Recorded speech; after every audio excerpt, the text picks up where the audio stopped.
À toutes et à tous, bonjour, c'est un plaisir de vous retrouver pour la revue de presse de ce lundi 12 juillet 2021 sur l'Intelligent TV.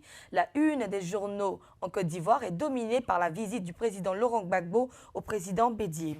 On démarre ainsi avec le journal Aujourd'hui qui nous parle des retrouvailles très politiques à Daoukro du président Laurent Gbagbo et du président Henri Konan Bédié. Soir Info nous dit à sa une que Gbagbo et Bédié s'enfoncent dans les bois et prennent une décision. Le confrère nous dévoile que le président Gbagbo affirme qu'il dira toutes les vérités et le président Bédié qui dit en retour à son confrère « Nous devons engager sans tarder un grand projet ». Dans le même contexte, le site internet abidjan.net nous parle de la liesse populaire qu'il y a eu dans la capitale de l'Ifou par rapport à la rencontre entre le président Gbagbo et le président Bédié. Toujours sur la visite du président Gbagbo au président Bédié, le Nouveau Réveil nous parle à sa une du pacte de Daoukro.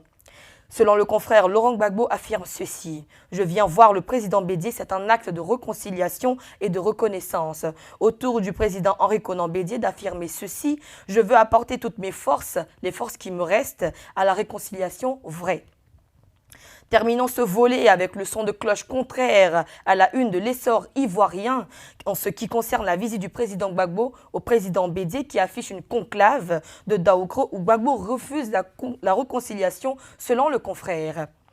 Quittons le volet politique pour le volet de loi. Le Matin se demande à sa une si Gbagbo respecte-t-il la loi sur le mariage. Le confrère se demande comment un réfractaire à la loi et un champion des contre-vérités peut-il s'ériger en donneur de leçons.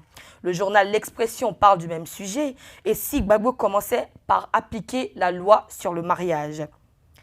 À la une du journal L'Intelligent d'Abidjan, en attendant son passeport pour rentrer au pays, Charles Blé Goudé plaide son cas auprès du président Alassane Ouattara, dont il aimerait bénéficier la volonté d'apaiser le climat social et politique, selon le journal. L'Intelligent d'Abidjan nous dit aussi que le chef de la diplomatie de la RASD, Mohamed Salem Dold Salek, déclare que la Côte d'Ivoire ne s'est pas rangée contre les droits du peuple sahraoui. Le journal L'Avenir rend un hommage à la grande chancelière Henriette Diabaté qui compte à ce jour 30 années de combat pour la démocratie. La première dame actuelle de la Côte d'Ivoire la remercie d'avoir œuvré aux côtés de son époux le président Alassane Ouattara. Le confrère nous dit aussi que les femmes de la Côte d'Ivoire lui ont offert des cadeaux. Il en est de même sur le site internet Afrique sur 7 qui affiche qu'Henriette Dagri Diabaté a été célébrée par Dominique Ouattara et le RHDP. Parlons à présent qualité de l'économie. Selon le journal Fraternité Matin, la Côte d'Ivoire est classée deuxième de l'Afrique subsaharienne. Le confrère nous dit comment plusieurs agences de notation apprécient la stabilité et l'excellence performante des indicateurs macroéconomiques et institutionnels du pays.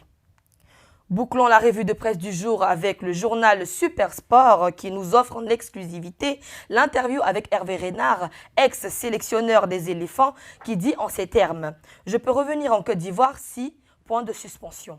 Le confrère nous parle aussi de la victoire de l'Argentine à la Copa América. Messi n'est pas maudit, selon le confrère.